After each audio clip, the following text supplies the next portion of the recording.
and welcome to the 8th edition of the Goa Arts and Literature Festival 2017. Today we have with us Mr. V Sanjay Kumar, an avid art collector and the author of 3 novels. Hello, Mr. Sanjay Kumar. Hello, hi Jessica. Nice to meet you. Thank you. Mr. Kumar, can you please tell us a little about your latest mystery novel, The Third Squad? The Third Squad is based in Mumbai. The time period is the 90s, a time which I describe as the bloody 90s.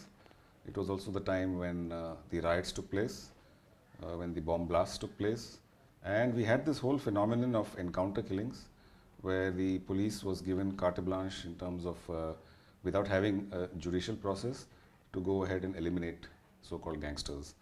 And I think approximate count 600 gangsters were killed in that time period. So the Third Squad looks at a particular encounter cop who is extraordinarily good at his job, which is to kill people. And it does seem as if that in his later encounters he has begun to hesitate. And it's almost as if he is giving his quarry a chance. So the police decides to step into his head to understand what is causing this. And the answer to that is obviously not very easy. But the whole idea that, for me, the backdrop was the city itself, Bombay as it was known, and Mumbai now, as to how a city which had a very strong collective consciousness of a city being very professional, being very ethical, and really the forefront of all the commerce that took place in the country, how that city seemed to lack a collective conscience in terms of allowing a phenomenon like this to take place. And if you speak to people in the street like I did, everybody was extremely happy that this happened. Everybody was okay with this encounter process. So, so I have my Lone Ranger is a policeman. He has what is a condition which is called Asperger's, which is a mild form of autism. And the police department, this is a fictionalized version, the police department constructs the squad using people who are Aspies. And the reasoning is that the factual matter was that the class of 83, which is a police class, was extremely good, and practically they eliminated most of these 600 gangsters. But thereafter they went on to break the law in various ways. So supposedly Ranveer Pratap is the policeman in this question. He is given this task of forming the squad with Aspies, assuming that they are more loyal. What inspired you to start writing mystery novels? What inspired me really is, Bombay inspires stories. By its very nature, the city is such, and it's not the first novel that's been written, not even in this space. There are other books as well. But I guess my unique experience was unique in some sense, and being in Bombay of that time really triggered off this particular narrative. So, do you draw inspiration from your real life while writing? I do. In fact, my first book was Artist Undone, was based on the art world. And I've been in the art business since '88, and I still have an art gallery called Sakshi. So yes, so that looked at an outsider who gets into the art world.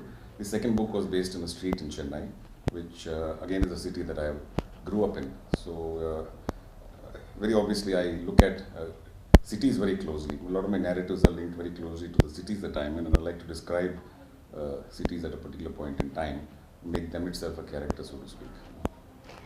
So, why the sudden shift from starting up businesses to writing full-fledged?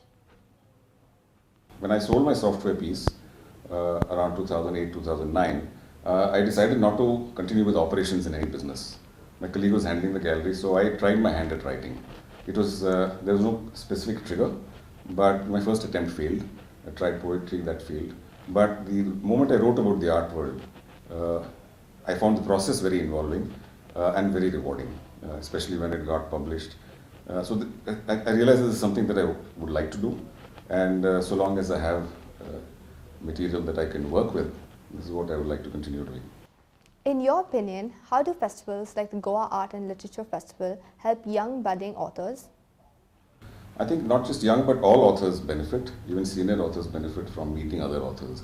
I think the whole idea of community in a place like Goa is very strong.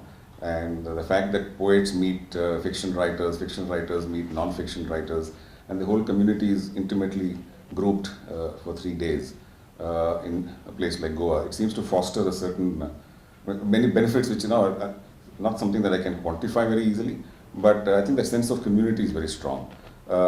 In terms of participation from the audience, there are committed members in the audience. Audiences are not as large as, say, in Jaipur or say Kalagoda, but certainly they're far more committed in terms of their interest. So how have you enjoyed your stay in Goa?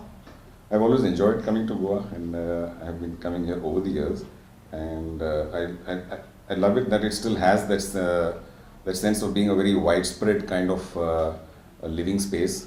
It's difficult to call it a city or a village. Thank you, sir, for being with us today. Thank you, Jessica. Thank you very much. That's all for now at the Goa Arts and Literature Festival 2017. Stay tuned for more.